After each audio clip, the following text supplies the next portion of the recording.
Welcome to the all-new, all-different #1 comics podcast.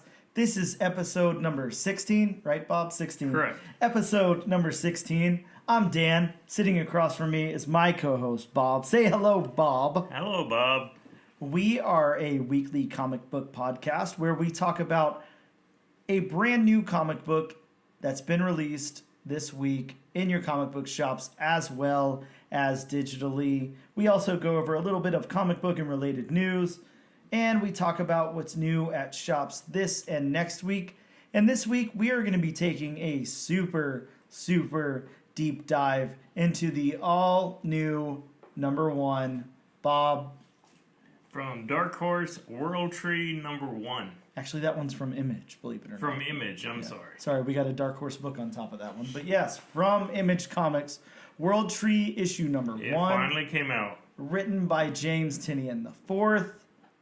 Art by somebody else. And we'll get into all that in a moment. But first, we're going to take a quick break.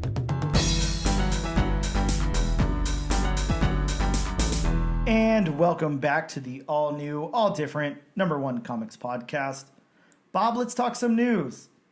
There's some things that happened this week. There's some news. I definitely have some James Gunn news, as I'm sure you thought I would. But before we get into that, let's talk about this second Flash trailer and early talk, early reviews, whatever we want to call them. You mean the Batman trailer? Yeah, well, That had yes. Flash in it? I can absolutely agree with you on that. This is definitely a Bat project, but as I assume most things at DC usually are. Yes. Can't have a DC project without Batman in it. You always got to have Batman in there. So understood. So look, we both watched that first Flash trailer when it came out. We actually talked about it. Mm-hmm. We had opinions. This one kind of felt the same to me. I don't feel like I really saw a lot of new footage. I don't know what you thought. Obviously, there was some other stuff in there, but I don't know, Bob. What are your first impressions on this second trailer? Does this make you more hyped for the movie than you were? Is it the same? Is it less hype? Where do you stand? Oh, yeah. It makes me want to go see Batman even more. You could have just stopped at Michael Keaton, and I would have been fine. You know what the problem for me is? And, yeah, of course it's me, so I'm going to have a problem. I know that it would get out there already and all of that. That would be a problem. I get it. But I don't think that there was any need to show Michael Keaton in the trailer. I don't think we should have seen any Batman in the trailer. I think we should have only seen Flash stuff and then been very surprised whenever we saw the multiple Batmen and Supergirl. Yes. Okay, yeah, I was like, is it supposed to be Supergirl or Superwoman or I don't know. But yeah, Supergirl. I feel like that stuff should be a surprise in the movie, not in the trailer. And I don't know. I feel like, again, like way too much is being given away here.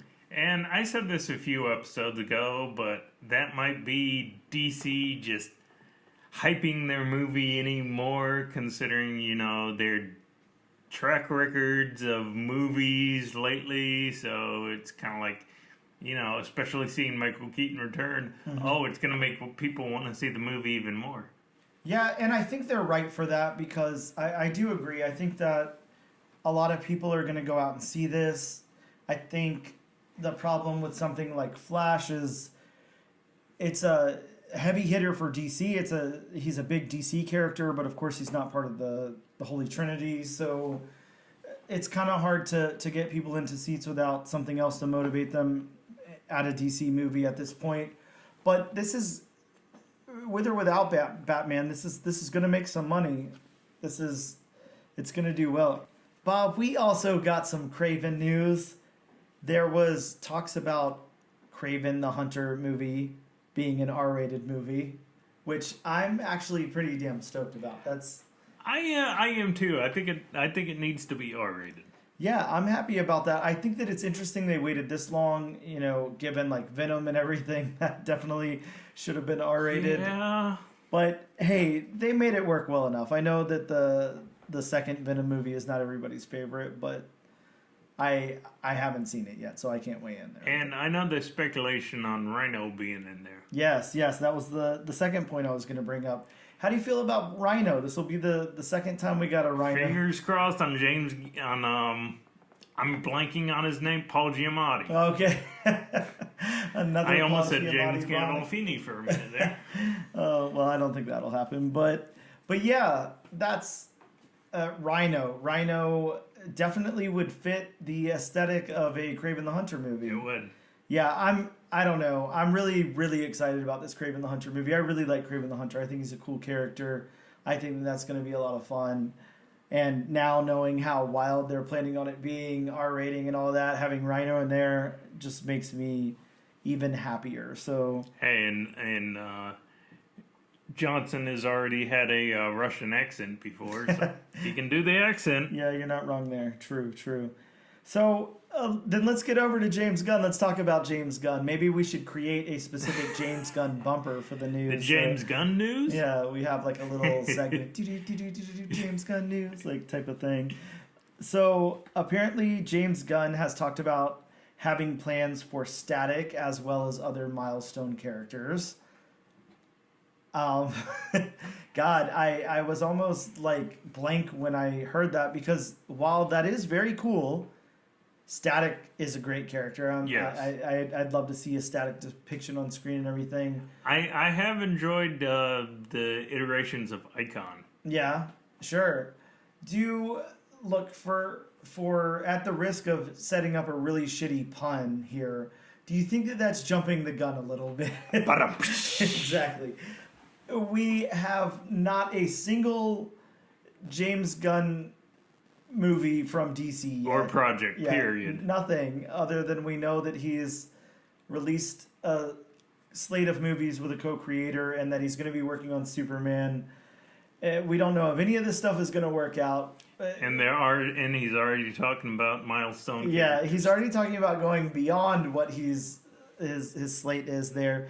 So I think that that's interesting. That seems like real, to sound cool like the kids, and I'll edit myself here so I don't say anything that we regret on the podcast, but real big D energy, because, imagine Kevin Feige coming straight out like that, and just saying, all right, before anybody's seen any of these things, before any of them make any money, before anything happens, let me go ahead and tell you what I'm going to be doing later on down the road. We're going to be adapting a whole bunch of Malibu characters into movies. It just seems like, it seems kind of stupid. It seems like you're digging your own grave at that point. You're just hoping that something bad will happen. It is, and pun intended, it is kind of jumping the gun, because, Yes. You're basically saying, oh, we're going to move on to a project before, we do any of these projects. Yeah.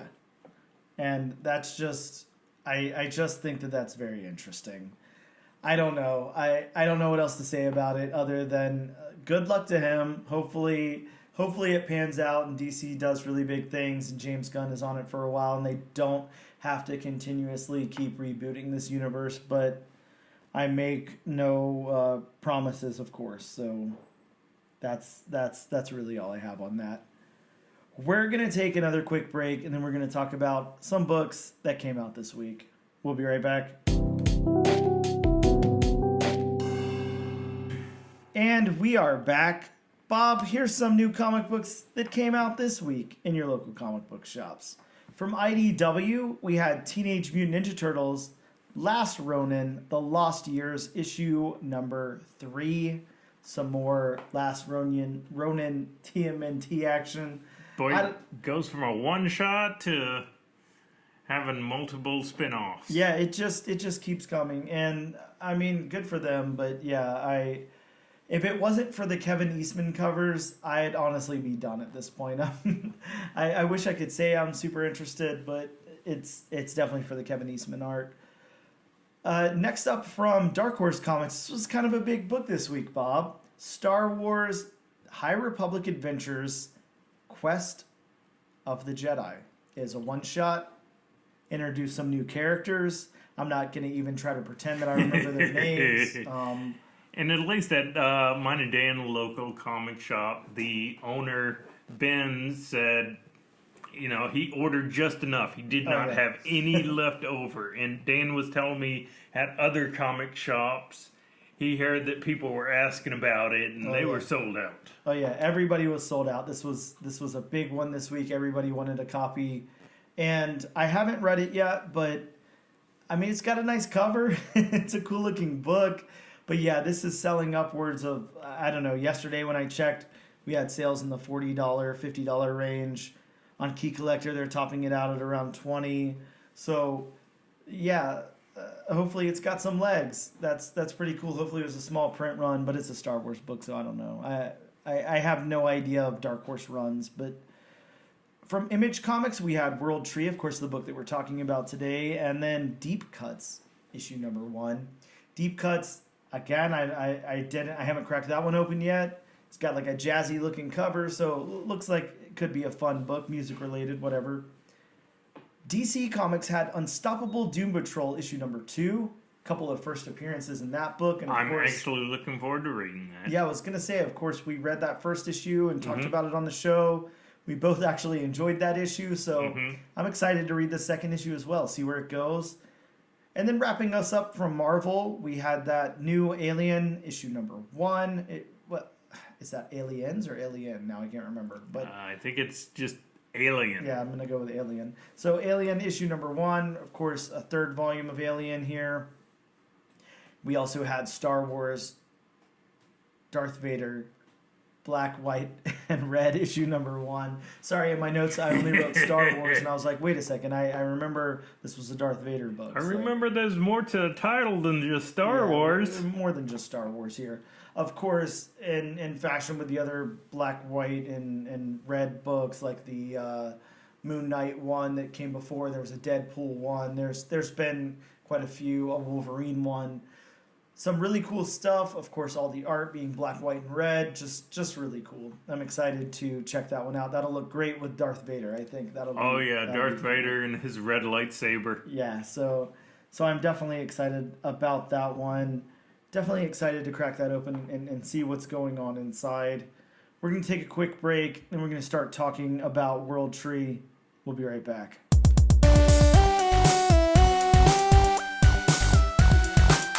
We are back with the all-new, all-different #1 Comics podcast. Bob, we picked Image's World Tree issue number 1 to talk about this week. And the second time it's come out. Yeah, the second time, of course, this time not recalled because the cover was too dark. This time we actually got it.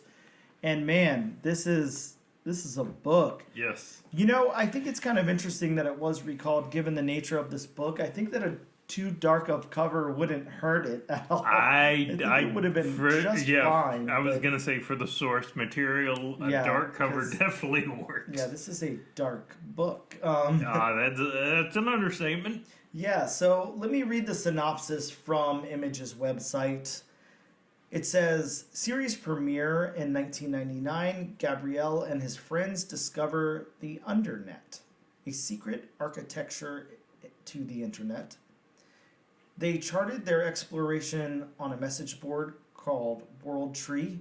And let me, for anybody who didn't look at the title of our episode or hasn't seen this book or whatever, World Tree, of course, stylized as W, and then a 0, and then RLDTR, and then 2 3s. So that's how World Tree is done here. For the cool cats out there. Absolutely.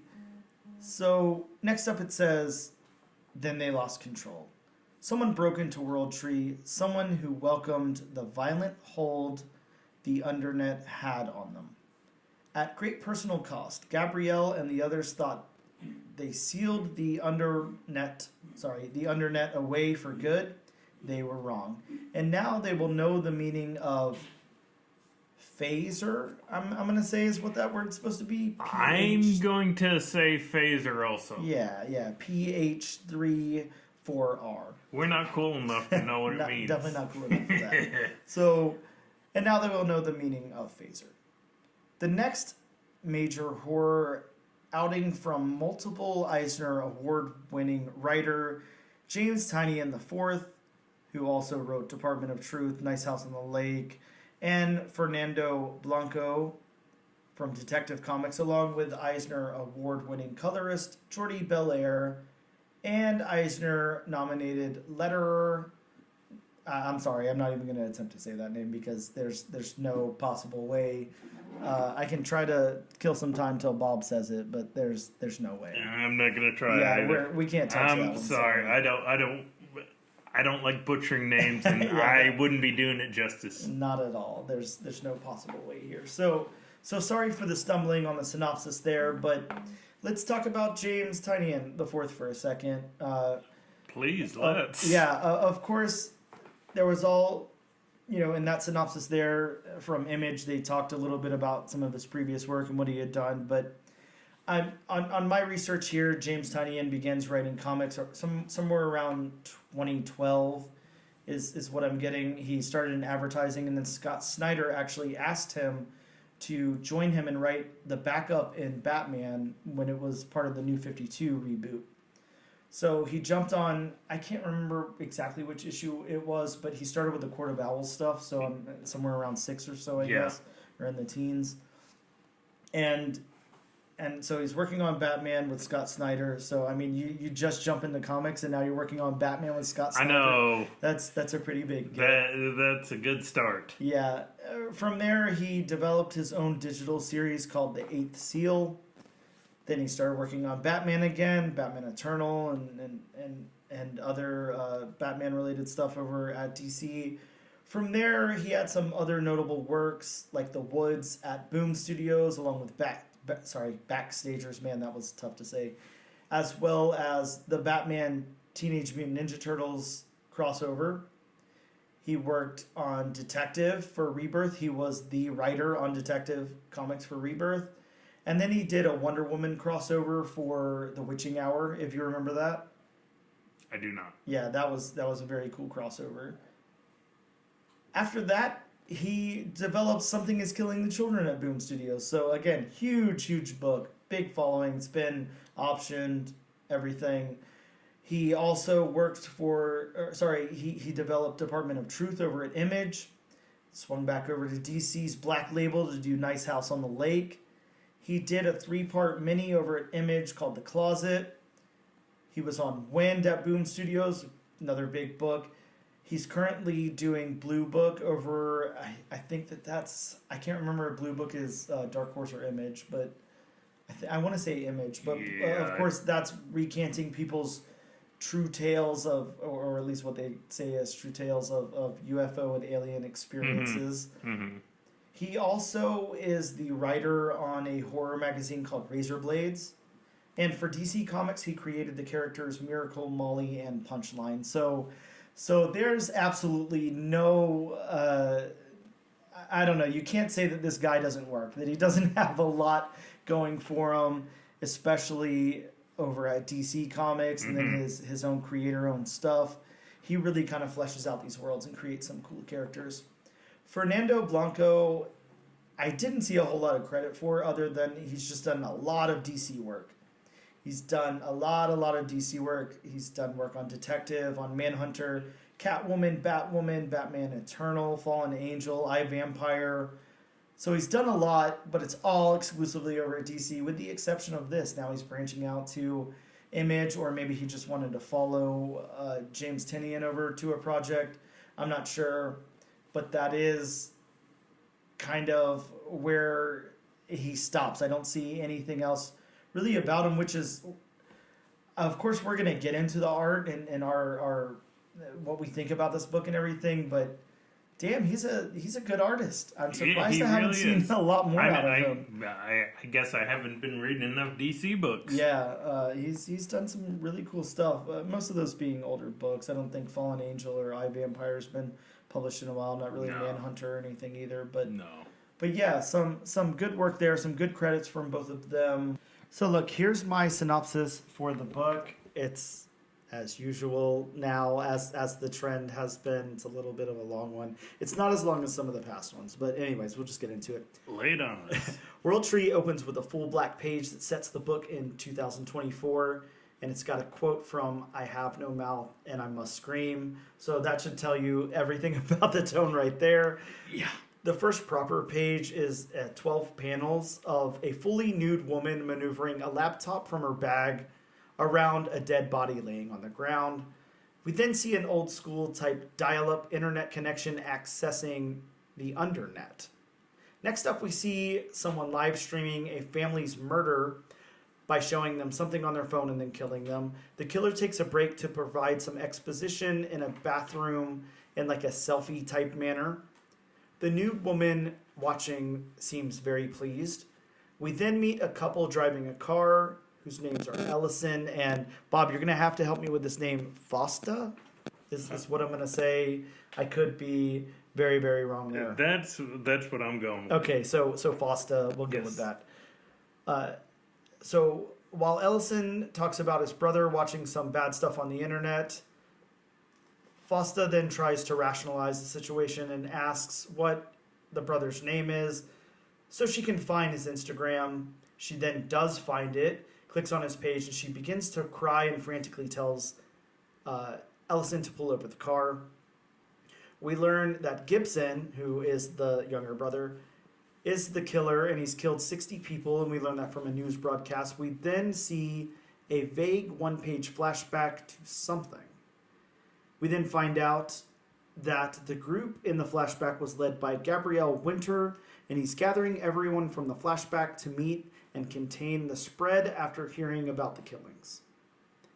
Ellison and Fosta then pull up to the police station where Gibson is housed and they try to get some answers. The naked woman also shows up on a motorcycle, but she's not fully nude this time. She's got some overalls on, barely covering anything. And the cops allow Ellison to meet his brother since they can't get him to talk. And as they walk to his cell, the naked woman then enters, shoots the cops, and removes her clothes. Then she comes to the cell and kills the cop that's with Ellison and Gibson. And Gibson asks if he did a good job and explains to Ellison that a whole new world is going to follow that he helped create. And then the naked woman kills Gibson.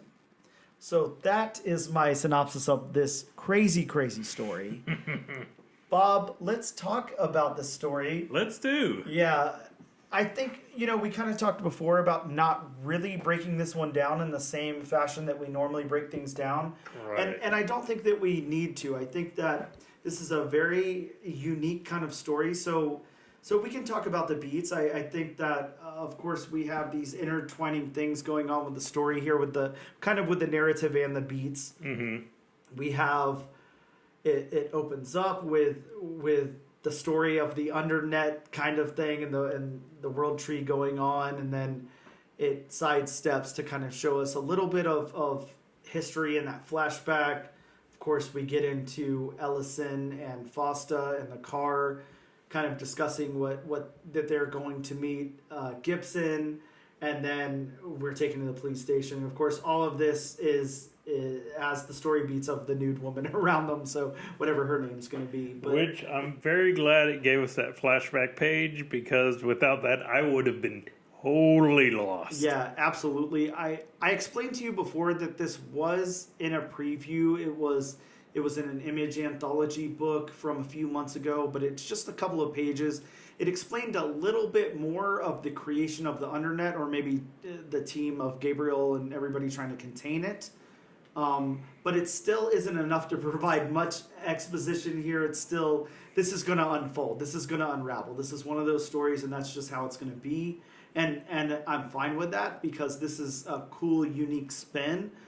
But I think that we can kind of talk about this all in one. We've got the beats, the narrative, and kind of the world building all here in one thing to talk about, and then we can get into dialogue if you want. But But how did you think this flowed, going back and forth like that? It's got a real movie or TV show quality to it. It does, and TV show quality is a good way to put it. Yes. Because, it just, goes into, real life, and then, you get the news broadcast, and then you go right into the police station. So, yeah, TV broadcast is a good way to put it. Yeah, it's almost like, I don't know if you were a big fan of Lost, if you watched Lost when Lost was on air. I never watched it. I knew about it. Wow, and you've never watched Lost. No, it's such a wonderful show. Lost. But it kind of does this thing where, of course, a lot of TV shows have adopted this through time. Like a lot of them do it now. I can't say Lost was the first one or anything, but it takes a long time to unravel that story. They introduce little pieces, and then there's a little bit of payoff, and then we cut to something completely different, and then there's a little, a few threads to hang on from that, and so forth. So it definitely does that kind of thing. I really appreciate it in this kind of story. I think that it works very well. If this was like a linear narrative here, I think that it wouldn't work as well. This definitely needs the mystery behind it. We can't know where the Undernet came from. We can't know what World Tree is right now. We can't know anything about the nude woman yet. We obviously see that she's maybe like the harbinger of the Undernet or World Tree. The Silver Surfers, so to speak. Sure. And I guess World Tree is the program or whatever meant to contain the Undernet. So I guess so she's going to be the villain type of character, but it's very interesting the way that this is laid out. And yes, I do think that the beats and narrative really work here. I think that it's done well, and I think that everybody has a cool, unique voice in this. Mm-hmm. There's really not any cliched characters yet so far. Sometimes it would be very easy to take a group of cops and make them a little cliched, say, hey, what the hell are you doing in here? Get out, and start shooting at somebody or something. But they don't do that. They don't make it cliched. Like it almost goes the other way, where you wouldn't imagine that a mass killer is in a jail cell, and then just because they can't get that person to talk, that they let their brother come in and talk to them. That's not really something I would imagine a cop allowing. It seems like there would be a lot more security around something like that, but I like that. I actually appreciate that take on it, and that's what they did. So yeah, nobody's really cliched. We don't understand the character of the nude woman enough to know what's going on with her, but I think that's good. There needs to be a lot of mystery there. We kind of need to know at some point why she's nude, but it doesn't matter right now. It's mystery. It's almost like if you took that Scarlett Johansson movie from a while back, Under the Skin. It was so mysterious, and you didn't know what was happening, and it was so seductive with Scarlett Johansson being Scarlett Johansson and everything that's what made it work. So I kind of get that feel from this. Hopefully, yeah. Yeah, I don't know if you saw that movie. Just throwing that one out there. No, I never saw it. Yeah. So the world building here, of course, yeah. This is a cool world. It goes back and forth. It goes kind of all over the place. We see the live streaming and everything. It does go all over the place, but honestly, for the most part, I think it's all over the place, but it's self-contained at the same time. Yeah, it's definitely contained and all over the place, which is, contradictions. But yeah, it's got aspects of both that work very, very well. I think that the world building here is superb. It's very nicely done. I think this is, if you read James Tynion, right? Yes. Did I say it right? I can't believe I said it right. That's only because we were schooled by Steve Fox on how to say it. Thank God. But yeah, if you follow his work, stuff at Something is Killing the Children, Department of Truth, things like that, stuff that's kind of in the same vein, Nice House on the Lake or whatever, he really knows how to build a world. He really knows how to give his characters a voice. He's very good at writing those kinds of things. So I would say overall, here that's kind of our take on the story. So let's talk about art for a minute. And again, we can kind of group this together. We've got the characters, the locations, the backgrounds and colors. I do want to separate those colors just for the sake of pointing out that Jordi Belair is amazing colorist. Jordi Belair is an amazing artist. She really does some amazing art. And when I saw her name at the top of this book, I figured that she was the artist on the book. And then to find out that she did colors here is really cool. We talked about this with Steve. They really assembled a team for this book. This is like, whenever people say that thing, like, it takes a whole village or whatever for whatever they're talking about, like, damn, this book takes a whole village. Yeah. And it should, given the context of the book. They're really aiming high here. So, and I think they executed well. But yeah, let's talk about the characters. How do you feel about the looks and designs of these characters here? They look real world to me. I appreciate everybody in this book and the way they look. Yeah, the looks of the characters, I mean, they are definitely all unique. I mean, it's for the most part they are drawn in that photorealistic style, which definitely fits the story. And I mean, as far as the art, I mean, I love how the art is and how everybody's drawn. Yeah, this is some very, very good art. You have it open to a full page panel right now that's of Allison and Fosta driving in the mountains, and that is a beautiful picture. That looks amazing. I think that's our introduction to them. It could be a postcard. Yeah, absolutely. It looks wonderful. Of course, the character design here really, really well. Look, I think it's probably not going to be super I can't think of the word, but controversial. There we go, to anybody. But yes, as Bob and I talked about, what I'm assuming is going to be the main villain in this book, the nude woman. I mean, she's drawn wonderfully. I assume that female anatomy could be a little hard to draw, and they really nail it here. I'm looking at Fosta. Fosta looks really cool with that hair and everything. Yep. Just a really cool looking character. So I really like the art. We talked about the locations a little bit. Some of this where they're driving mountainous roads and everything. Some really nice locations and backgrounds. Mm-hmm. And again, those colors really, really pop. And they pop in a way where you go back and forth with all of these different scenes that they're in. Of course, the flashback and everything. It's muted. It's got it's that nice, old school looking feel. Washed to out colors. Yeah. So you definitely know it's a flashback. Yeah, and it's just very, very cool. So Bob, again, a little bit of shorter than our normal discussions of a book, but this is one you've got to read this book to understand it. There's no possible way that we could convey to any of our listeners what's going on in this book. Pick this book up. That's all I can tell you. If you're not offended by crazy killing and nude women, if you are, then definitely stay away from this book. And a lot of expletive deleted. Yes, but that's my suggestion here.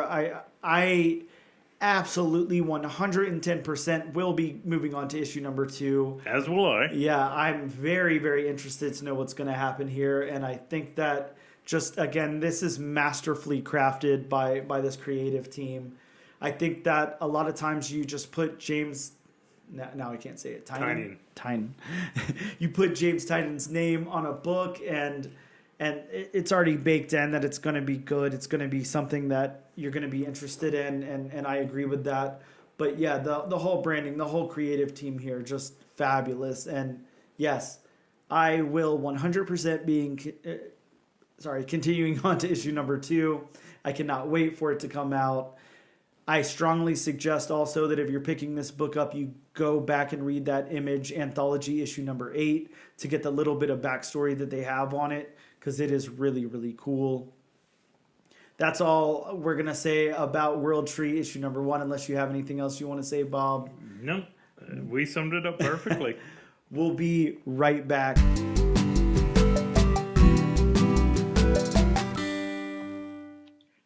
Hello and welcome back to the all-new, all-different number 1 comics podcast. We have a very, very special guest interview in the house, Steve Foxe, ladies and gentlemen. Steve, hello, welcome. So glad to have you here on the podcast. Hi, thanks for having me. Yeah, we're really excited to have you here. Of course, you've got work all over the place. You've done stuff on X-Men 92, sub-series of that. You've got your new creator-owned book out now, All 8 Eyes, which is from Dark Horse Comics. Really, really heavily recommended book, by the way, and we're definitely going to talk about that some. But yeah, you've done stuff all over the place. Creep Show. You've worked with James Tynion, the fourth. I think that's Tynion. Is it Tynion or Tynion? I'm going to go with Tynion. Tynion. Okay, yes. Man. Well, thank God you corrected me on that, because I never even come close to it. So James Tynion the fourth. No one does. So yeah, don't worry.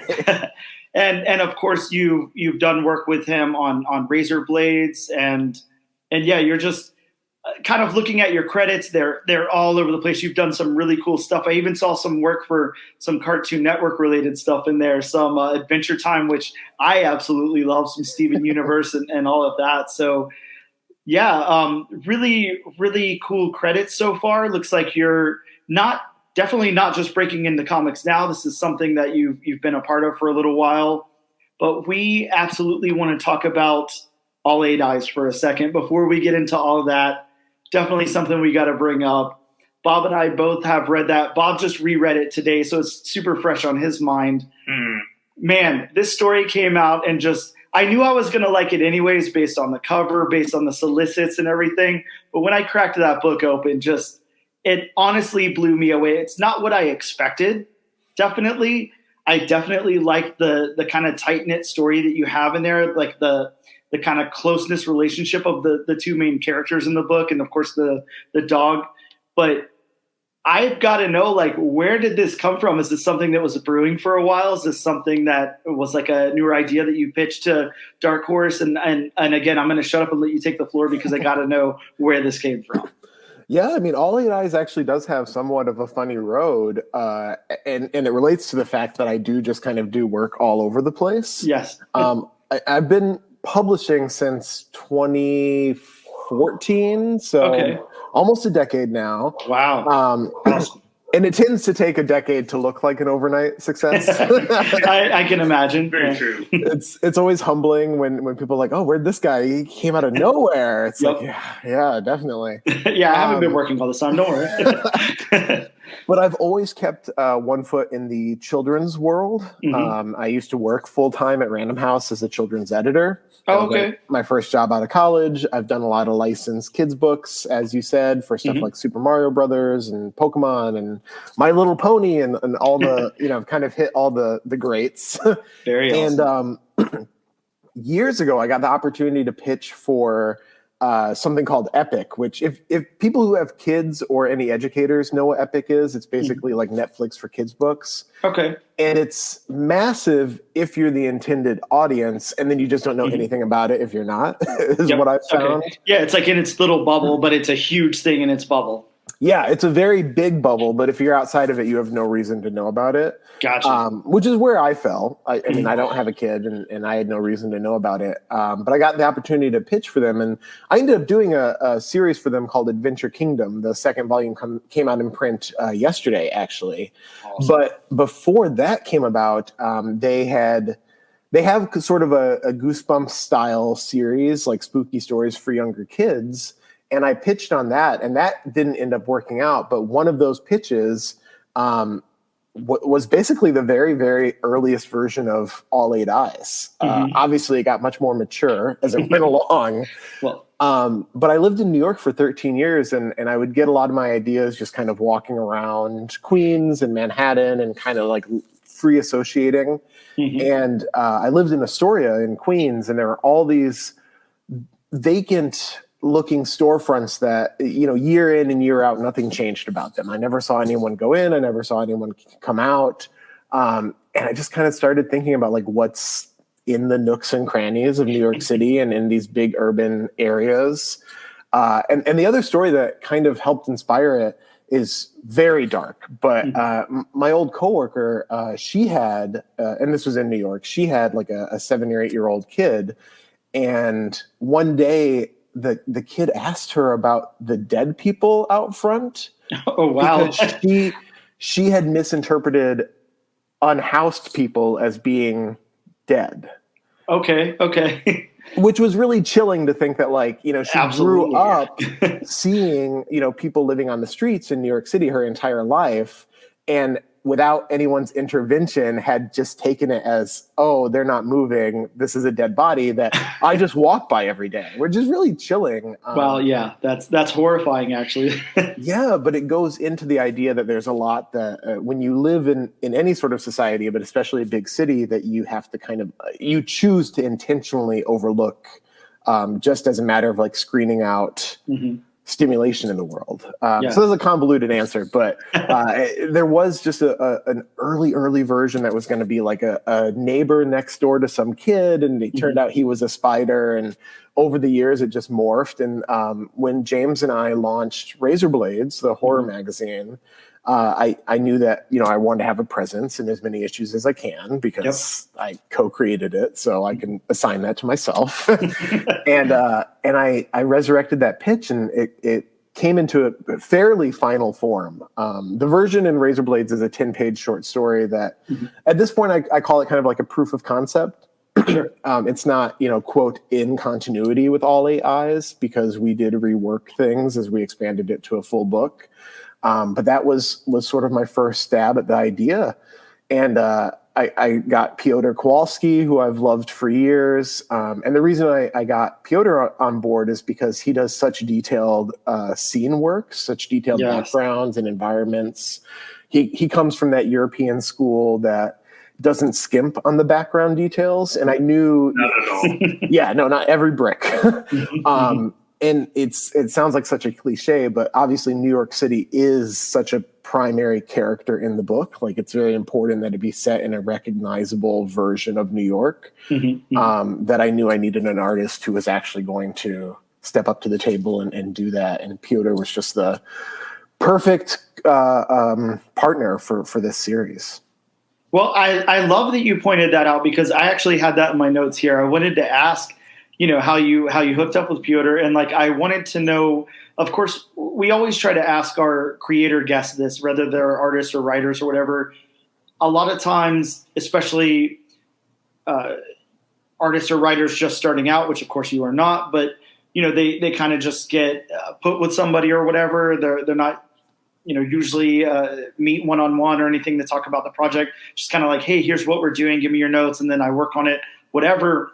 I think that one of the last artists that we talked to had a similar thing happen to him. But I wanted to know how you guys hooked up. And that's amazing that you say that you kind of handpicked him for this and you wanted him for the project, because that's how I felt reading the book. I was like, the story and the art are like synonymous here. Like they work together so well. I can't even imagine another vision on it. Like, it works so perfect with the story that you're telling in that first issue.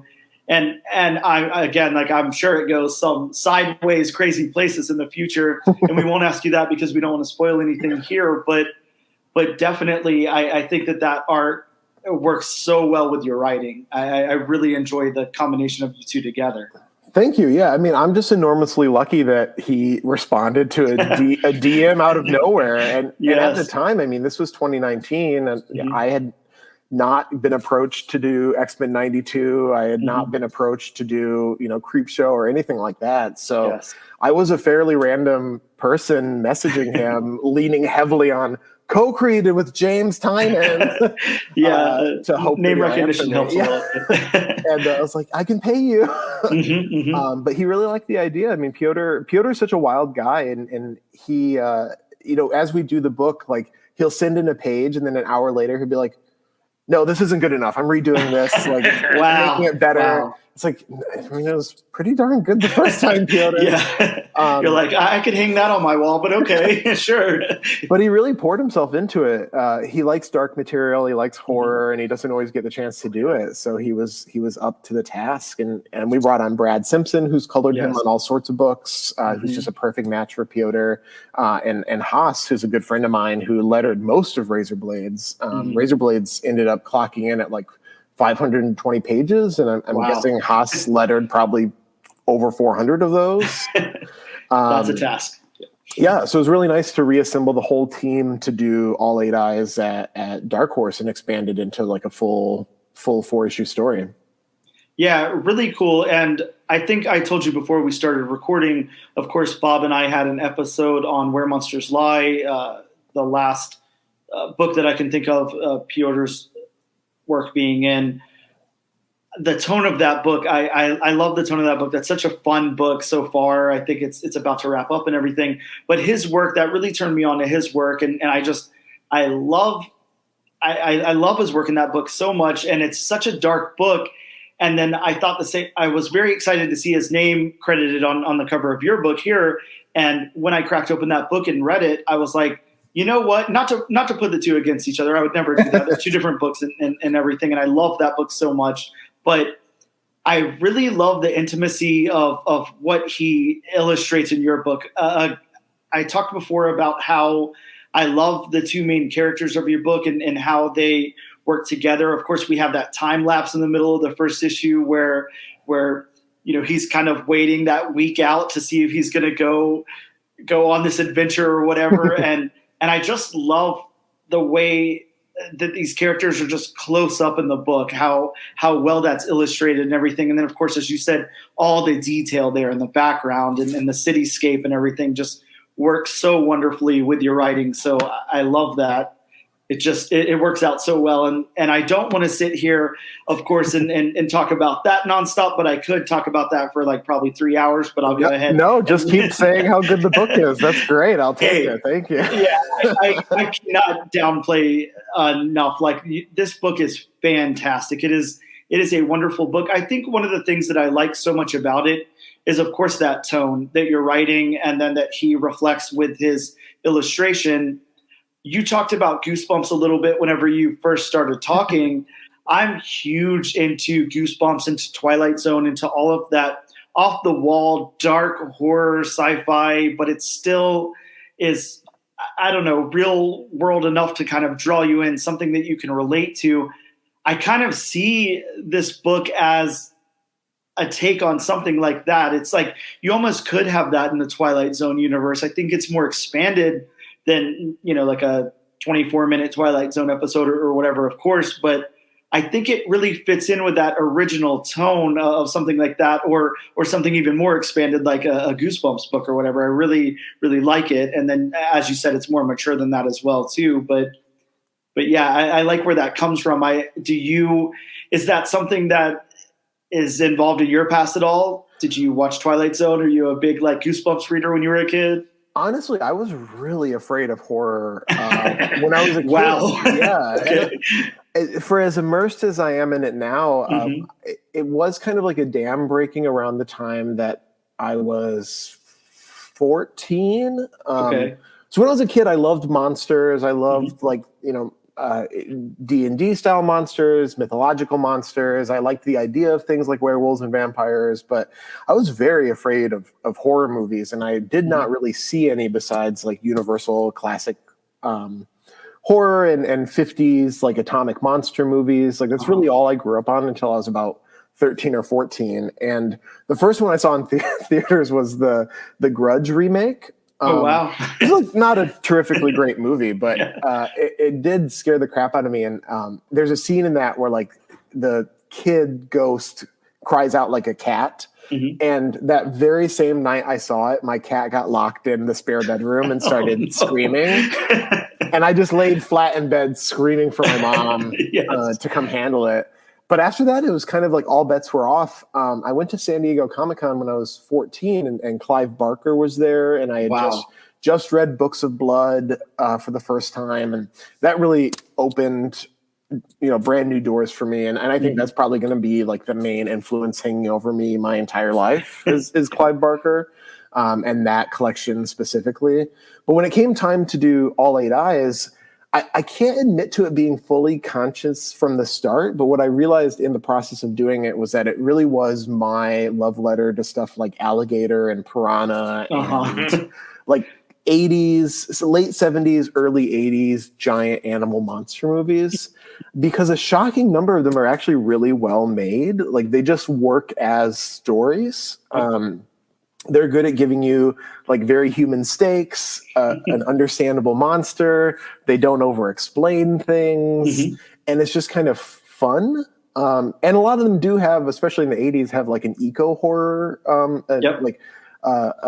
undercurrent to them. So I know over the past few years there's been so many labored conversations about, quote, elevated horror and trauma. And, there's a place for everything, but All Eight Eyes was kind of embracing, I'm trying to think of like a positive word, but almost like fun, stupid, big. Like, it's not a joke. It never breaks into comedy. It never breaks into like, oh, we're not taking this concept seriously, but we're taking a concept that is, somewhat intrinsically silly, giant spiders, and just treating it seriously. And that's what a lot of horror did throughout the 70s and 80s. It's not like, the spiders are not a metaphor for one specific thing. Sure. Nothing that's on the page is like a metaphor for one specific trauma. It's just taking this concept and treating it seriously again and having fun with it and finding horror and gruesomeness and whatever scares we can wring out of it. And especially as the book goes on, Piotr's now done kind of like every brand of spider horror in the 4 issues. The first issue is probably the least horrific as far as that goes. Wow. Okay. I'm looking forward to it. Yeah. So by the time you get to 3 and 4, we've really kind of like, I think we've turned over every stone you can with this subgenre. Awesome. Yeah. Well, again, like for me, I mean, I can't speak for Bob, but I know he loves the book too. We're really looking forward to those next few issues. Definitely the next issue, that great cliffhanger there. I love how it wraps up, and I love the little preview of the next issue and everything. I like that you said those kind of big insect or animal type of features from the 70s and 80s. Makes me think of Empire of the Ants. I don't know if you've ever seen that. I love that one. I haven't seen that one. That's one of my favorite ones of all time. It's like I think it's late 70s, but you take this kind of, these upper middle class people, and then they're all, go to some meeting to be a part of a timeshare or something. And then they end up on this little island, and it's just all these giant ants, and it's wonderful. It's such a fun movie. This looks amazing. And it's just like it's actual ants superimposed into the screen. That's great. Yeah. Yeah. I love that movie. And like you said, it really is, of course, there's giant ants all over the place, and they're killing everybody, and it's fun and crazy and all that. But there's a story there. There's a wonderful story, and it really works, and I like it a lot. So I love that you're inspired by that. That's really, really cool, and I definitely think you should check out that movie because it is awesome. But I want to we'll get out of All 8 Eyes for right now, and we're going to talk about, of course, I know you have plans. I know you have projects upcoming. I know you probably can't say a lot, and that's perfectly fine. But look, you're about to work on, or you've already started working, I assume, on one of my favorite books of all time. I'm a huge X-Men fan. That's my thing. I love X-Men. Anything X-Men related. You've got a new title up and coming, X-Men Dark, or is it Dark X-Men? It's X-Men Dark, X-Men, right? yes. Okay, Dark X-Men. Dark X-Men, which sounds even cooler than X-Men Dark. So DC puts the dark after the title. Marvel puts the dark first. Yeah. Which, hey, I'm good with that. But yeah, I'm super, super excited. Again, I know you probably can't say much other than what's already out there, but I have to know, how did you get hooked up with this project? Is it something that you pitched to Marvel? Did Marvel come to you? Is that something you can even talk about? And I can talk about that. And whatever thoughts you have on it. Yeah, I mean, I'm really grateful for my path at Marvel so far. Yes. So the first Marvel-related thing I did was the Spider-Ham series at Scholastic. That's great. Shadia Amin. She just kills it on this series. It's so fun to work with her. She's one of my favorite collaborators. But I got to do that kind of through my kids' books connections. And after Spider-Ham was out, Jordan White, the editor of the X-Men line at Marvel, he hit me up about X-Men 92, House of 92, because he had read Spider-Ham and he thought that I would be a good fit for it. And I'd actually interned for him a decade ago. So we've known each other for a long time. But this was finally like kind of a stepping stone project there. And X-Men 92, House of 92 was really just such a dream to get to play in my own pocket X-Men universe for 5 issues and pay tribute to 2 eras I love so much and do whatever I wanted with like no coordination and no stakes because it was, a self-contained alternate universe. And it just went really well. It went really smoothly. And then he invited me to do an X-Men Unlimited arc on their website. And from there, I did the X-Men Annual in December when Jerry needed a month off from the main book. And pretty soon after I had finished the annual, Jordan approached me about doing Dark X-Men. So it came to me, and the concept when it came to me was Dark X-Men, Maddie, and Havoc. And everything else was really open-ended. At the time, I think Dark Web had either just been announced or was just about to be announced. So that's the big event that crossed over Spider-Man and X-Men for a couple months. Yep. So I was reading, Zeb Wells and Jerry Duggan's scripts as they were finishing them up and starting to plan this project last fall. But the nice thing, the nice evolution that happened was, Jordan saw me doing a humorous Marvel project in Spider-Ham, and he brought me on to do this somewhat humorous book in X-Men 92, and then gave me a chance to do something in continuity and still a little funny in X-Men Unlimited. And when he hit me up for the annual, he was like, this is really a chance for you to show a more serious side of yourself and not kind of hinge on the comedy. So that spotlight story with Firestar is kind of a more serious, straightforward superhero story. Oh, yeah.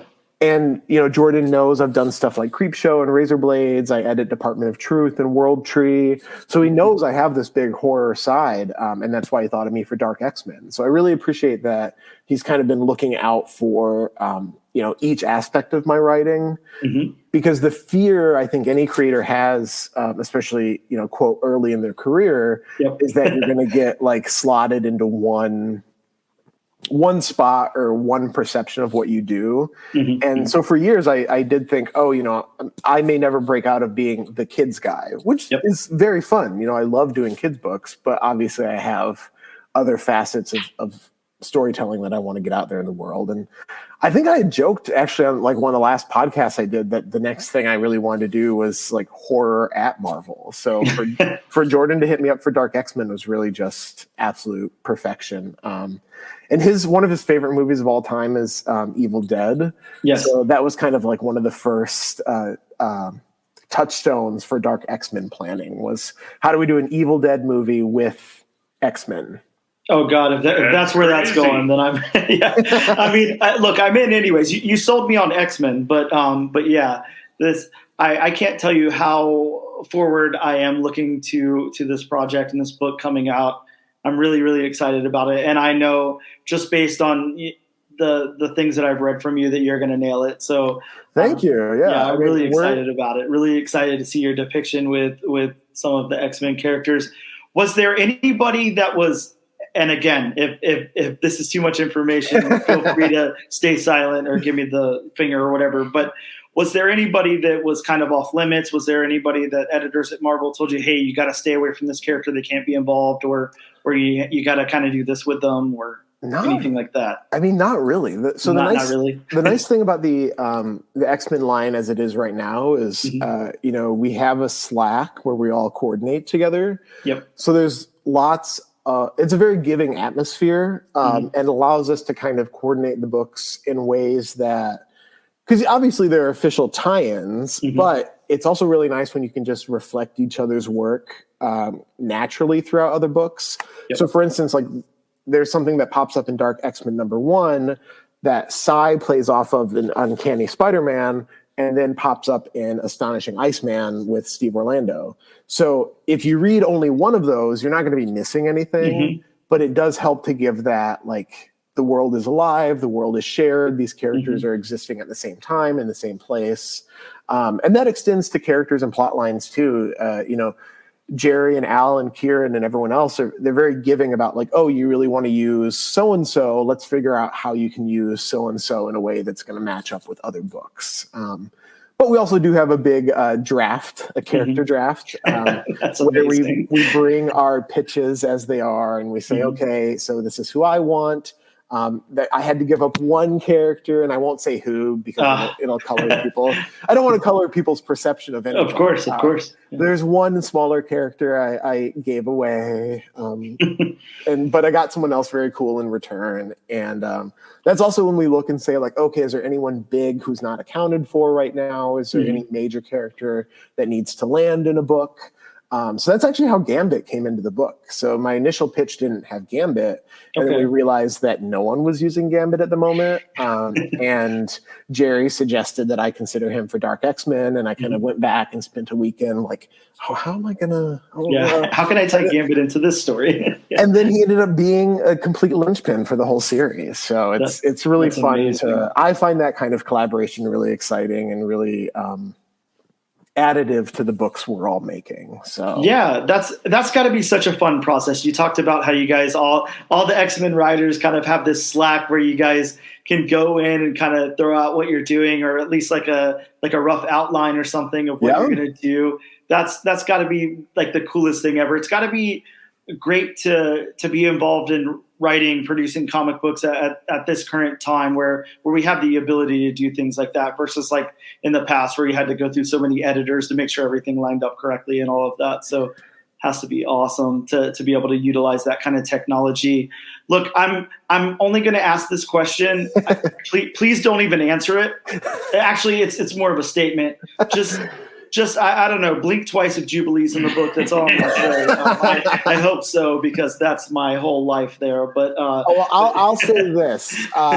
I've written Jubilee in a Microsoft Word document not too long ago. Amazing. Who knows what it was for, but you know. Very, very great to hear. Not a yes, but a promise. I love that. I want to talk about a character that you created just for a sec, just kind of to touch on it. But you did create Webweaver over at Spider-Man. So the first, as far as I know, the first gay spider character. Sorry. I was going to say, as far as we can tell, he is the first gay male spider hero. So yes, in the Ultimate Universe, the Spider Woman was a lesbian. Yep. So there were queer spider representation before that, but as far as we can tell, Webweaver is the first openly gay male spider hero. And such a cool character. I love that character.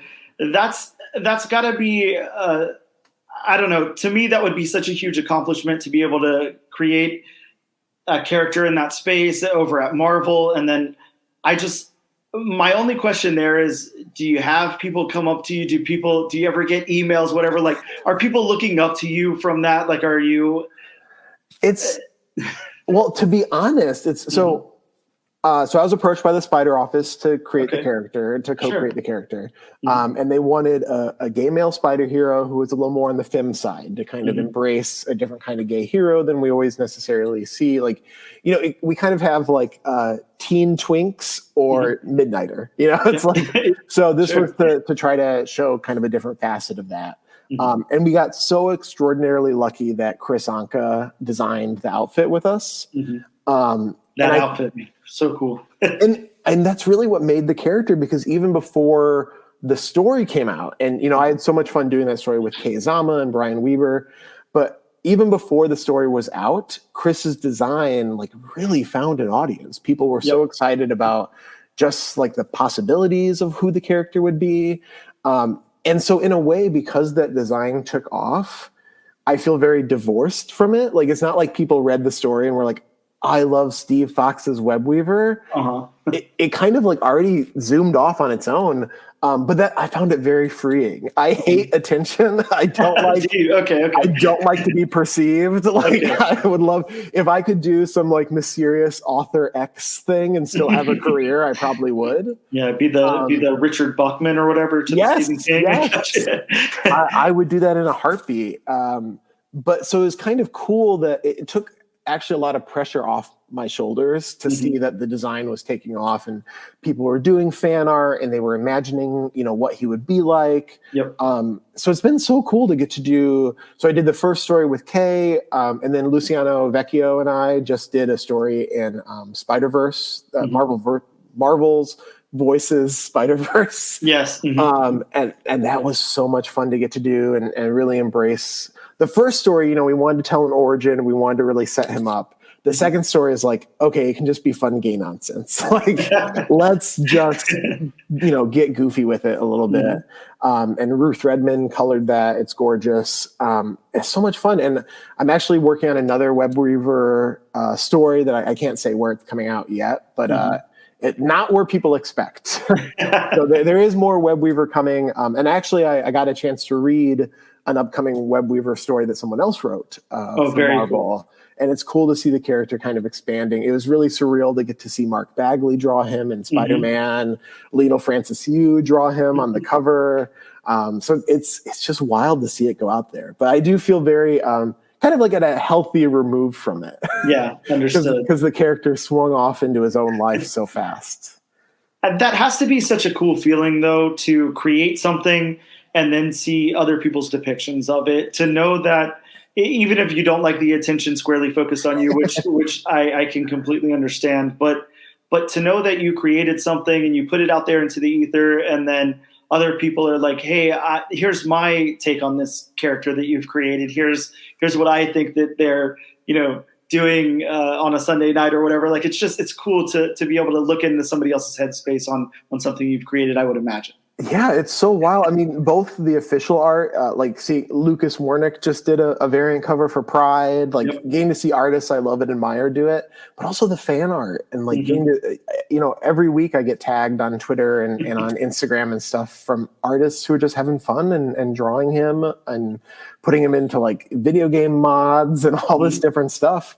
And there are Twitter accounts that follow me where WebWeaver is their profile picture, and awesome. They've now tweeted more about WebWeaver than I've written of WebWeaver, which is really cool. It's all you can really hope for when you're creating a character in a shared universe, is that they'll just run off and have a life of their own. Yeah, that's very cool. That has to be one of the coolest things I can think of. I definitely want to talk about your work. Look, on this episode, the episode that we're on right now.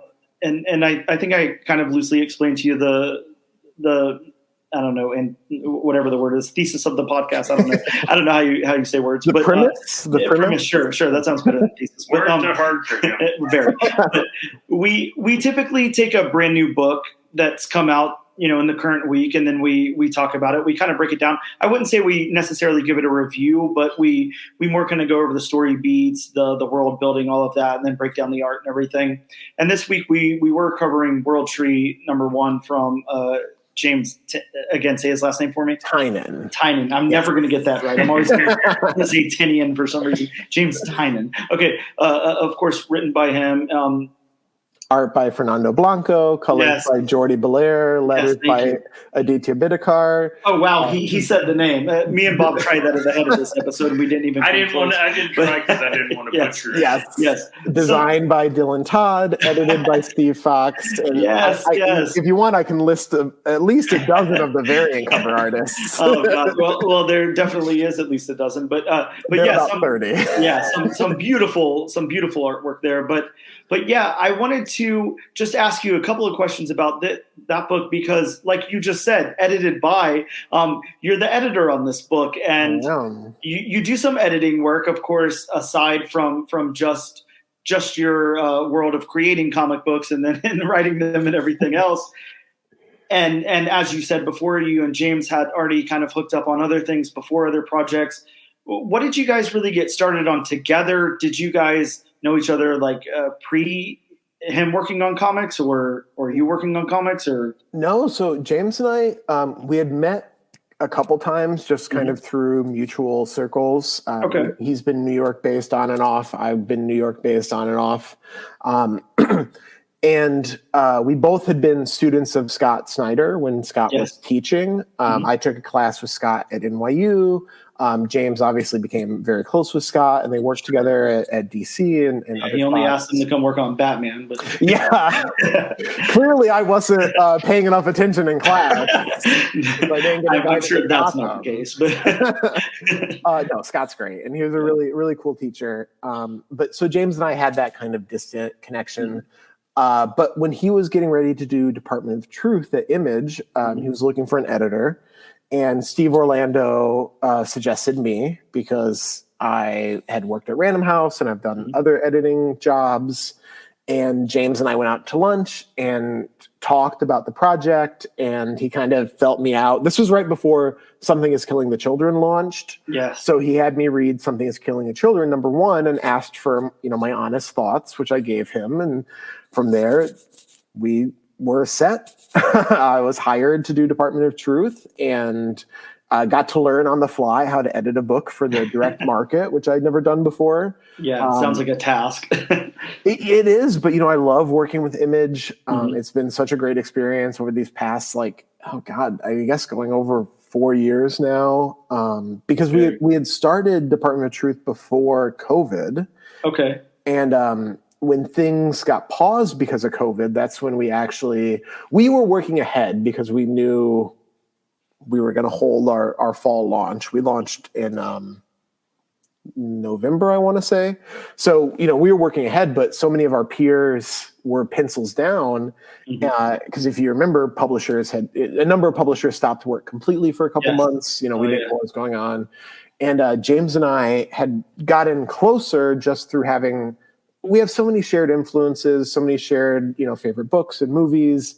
We're similar in age, all these other things. So we had become, naturally closer. And we were talking one day in the midst of Department of Truth stuff.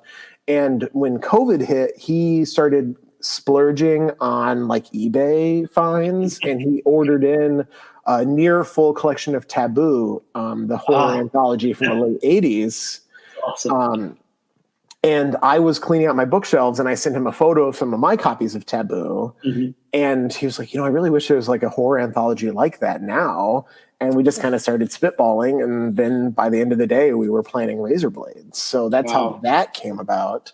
And then just, the course of working together, he asked me to continue editing different projects for him. We've worked together on stuff. I did a short for Blue Book. I'm editing World Tree. I'm editing another book that won't be announced for a little while, and working on the return of Department of Truth before too long. So we've just come to have a really close friendship and working relationship. He's a great friend and mentor. And World Tree, we did it.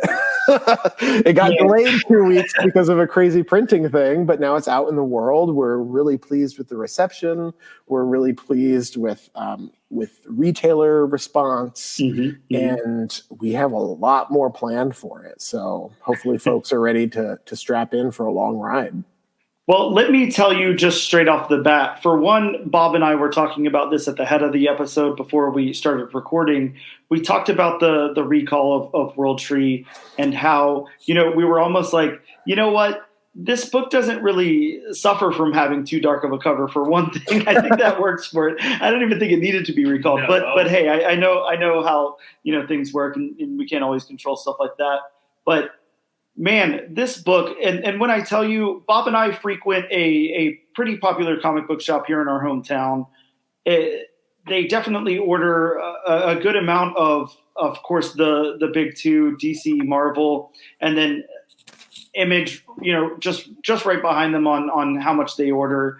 This book was stacked to the ceiling tiles. I mean, there were so many copies of every single cover of this book, including the incentives and everything. And as I sat there for, a good 30, 45 minutes, just picking up my books off the tables that I wanted for that week, I just watched this pile go from sky high to like 2 or 3 copies. And I was like, you're kidding me right now. This book is selling out like in front of my eyes in 30 minutes. And there's no less than 100 copies sitting in front of me. I mean, everybody wanted a copy of this book. And then you crack it open, and it's just nothing can prepare you for what you're about to read. I mean, nothing. It's funny. I told James, like, I'm so jaded from like extreme horror exposure that when people started coming back saying like, this is so disturbing, this is so messed up, I was like, yeah, I mean, I guess. It's horrific, but like, God, you guys are a little sensitive. Also, it's a very good thing we reprinted the covers. I don't know if you can. Yes. The old one, you could not tell that there was a dead cheerleader on the floor. Yes. So you're very right. Yes. Yeah, it's unfortunate, but we're happy that we got the chance to go back and make sure that what people were getting, we felt confident in, especially because, like you said, we want this to be a really big launch that people feel excited about, and they want to come back for issue 2 and far beyond. Yeah, well, I absolutely think that you guys succeeded there with that. You guys definitely pulled that one off, and just to see that whole creative team that you guys assembled for this book is just otherworldly. Just talking about having Jordi Belair on colors already drew me in. I mean, I love Jordi Belair's artwork. I think that it's amazing, and just to see that credit there, and then everybody else that's involved in the book, cracking it open and seeing that you're editing and all of that, just really made this like a top-notch book for me. So I was really excited about this one. Really excited about reading this one. Again, I know you're not writer on that book, but just everything that's been done with the entire creative team there, outstanding. So I just had to throw that out before we moved on to anything. It's really satisfying to get to work on a team where everyone it's such a collaborative environment. And, obviously some comics get made in a much more of an assembly line fashion where you finish a script, you don't necessarily know who's going to draw it, let alone color and letter it. So to have Fernando and Jordi and Aditya and everyone locked in, before a single word was written, and to see what they bring to each issue, because there are ideas that, the idea looks like one thing when James writes it, and then Fernando has an idea or has a different interpretation. And so it evolves, and then Jordi comes in with her, inspirations and her suggestions. Actually, we ended up doing, so the sound effects, Aditya does them directly onto the page, and then Jordi colors them so that it looks even more integrated into the art. And, that's not something you usually get the opportunity to do on a book unless you're working in an independent environment with a team that's working in close lockstep. So it's really, I've been very spoiled getting to work on these James books and getting to work with such cool talent. But it's also really taught me, I think the thing that sets James apart is that he works with artists on work for hire, and he sees something in them that can really get turned up to 11. And that was the case with Fernando. They had worked together briefly on Batman related stuff at DC. That was the case with Alvaro, who did Nice House on the Lake. Yeah. So working with someone and really seeing like, if they have the right material, this is going to be otherworldly stuff. So it's been exciting to see that happen more than once now. I can imagine. We don't want to keep you too much longer. I know we've kind of crossed the 40-minute mark here, and you've got comics to go create, so we don't want to hold you up from that, because I absolutely need your stuff out in comic book shops, so I have something amazing to read. So I can't keep you from that. But and closing here, I want to say again, thank you so much for taking the time to talk to us. It's been absolutely amazing just to hear you talk about your work in comics. It's such a cool thing to hear about, and especially somebody at your caliber who's done so much in so many different fields of comics. So really, really cool, and we definitely appreciate it. I know our listeners really appreciate you being on the show to talk to us. And I want to know, of course, you're out there. Anybody can go to a comic book shop and pick up something like All Eight Eyes, and absolutely, I strongly suggest that you do. You're going to want to read that second issue there. But is there anything any sites or anything you want to plug where people can follow you, your socials or anything like that? Sure, yeah. I keep my website really updated. That's Steve Foxe, FOXE. A very cool website, by the way. Oh, thank you. It's very basic Squarespace. But it looks awesome, though. Thank you. Yeah, it gives me like a very weird sense of joy just to add each new JPEG and keep everything in one spot. I hope to God Twitter will be down any day now, but I am. You and me both. But yeah, we're on there too, so understood. Yeah, I'm Steve_Foxe, FOXE there. And then, All Eight Eyes is in stores now. Dark X-Men launches in August. Before that, I'm in the Marvel Pride issue this summer with Rosie Camp and Kelly Fitzpatrick. We did a 15-page story I'm very excited about. I also want to specifically shout out Jonas Scharf's work on Dark X-Men. I think people are going to be really excited to see what he's been doing. It's grotesque, it's gothic, it's very cool. Those are the main things I've got coming up now. And then the third Spider-Ham book in the fall. And if you happen to live in the UK, I do Spider-Man comics that you can only get in the UK. So go grab Spider-Man magazine every other week, and you can find 10 pages of Peter Parker from me. Well, hey, that's pretty awesome. I might have to find a way to import those in. That's pretty cool. Yeah, I would love to. I've done about 30 of them, and I've never held one in my hands. So. Man, awesome. Well, yeah, again, thanks so much for taking the time out of your day to talk to us. And again, everybody, you're absolutely going to want to be checking out what Steve Foxe is doing with All Eight Eyes here. And, of course, that Dark X-Men coming up. I cannot wait. So stoked for that, by the way. And, again, thank you so much for talking to us. It's been awesome, and we really appreciate it. Of course. Thank you so much for having me. All right, man, and we'll see you next time. Bye-bye.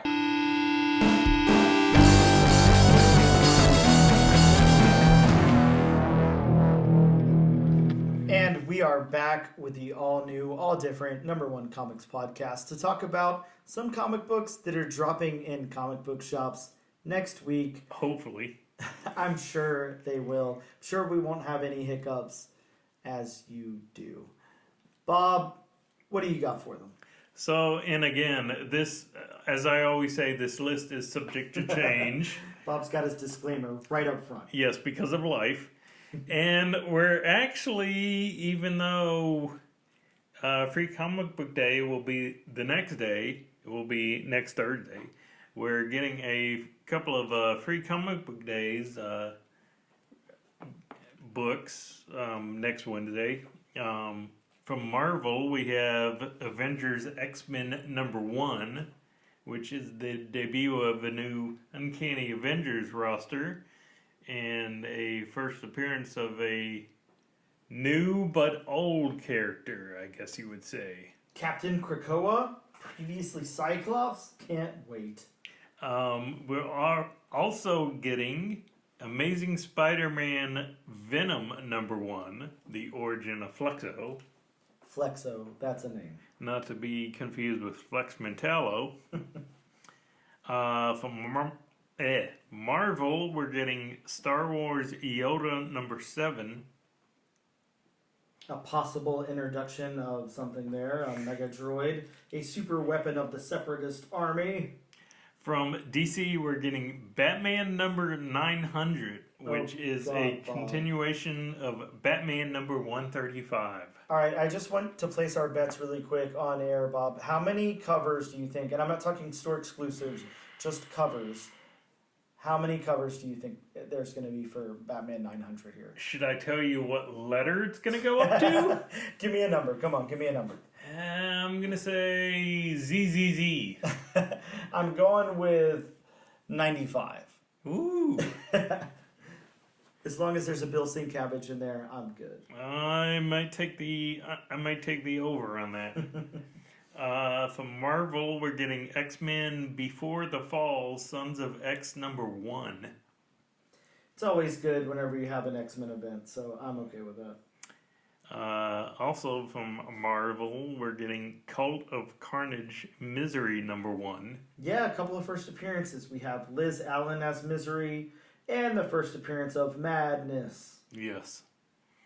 We're getting from Marvel Demon Wars Scarlet Sin #1, conclusion of the Demon Wars saga. I wonder how true that is. I feel like I've read that on another title before. There was the conclusion of Peach Momoko's Demon Wars saga, and that just gives me flashbacks to the Lazarus Planet event that's still going on, even though it had its conclusion like before we were born. So, well, I mean, how many times was it Jason Aaron's last book on his Avengers run? I'm okay with that one. Yeah, that's true. Also from Marvel, we're getting Carnage Reigns Alpha #1. Carnage Reigns, part 1 of a 7-issue crossover. Yes. We're getting Edge of Spider-Verse #1, a first appearance. Yeah, we've got another volume in Edge of Spider-Verse, so this is the first issue. And can I just point out how cool that cover is with the Spider T-Rex and the Venom T-Rex on it? Yeah, this is going to be the first appearance of the Spider Killer. That is a very cool cover. Yes, and it will introduce brand new spiders, so look, we're talking about spiders all day on the podcast today. From Oni Press, we're getting Lamentation #1. A 3-issue horror series about actors cast in a play that does not seem to have the traditional script, but instead an involving and increasingly terrifying living story.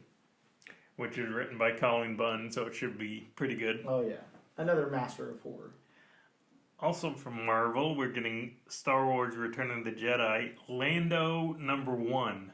Lando. Which is a one-shot celebration of the Return of the Jedi 40th anniversary. That's right. Bob's all-time favorite Star Wars character, Lando Calrissian.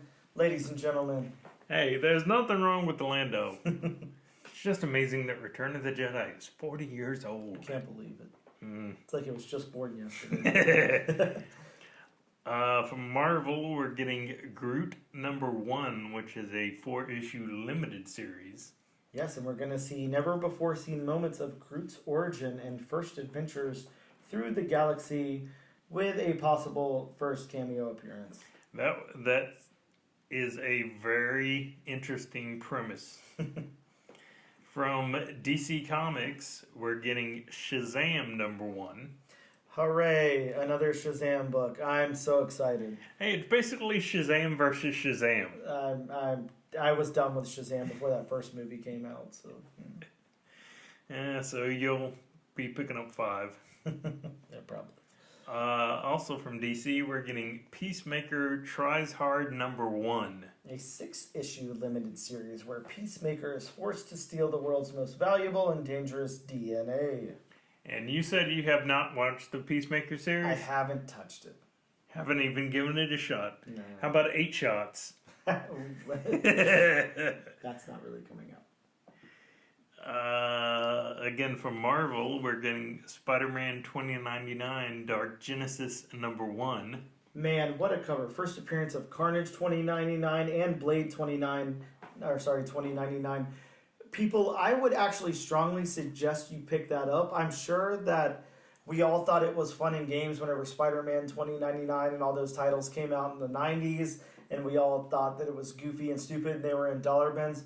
But that Spider-Man 2099 is not in the dollar bins anymore. So, I don't know. Carnage and Blade 2099 versions, I would definitely pick that up if I was you. That's very true. And those are just some of the comics that'll coming out next week in local comic shops everywhere.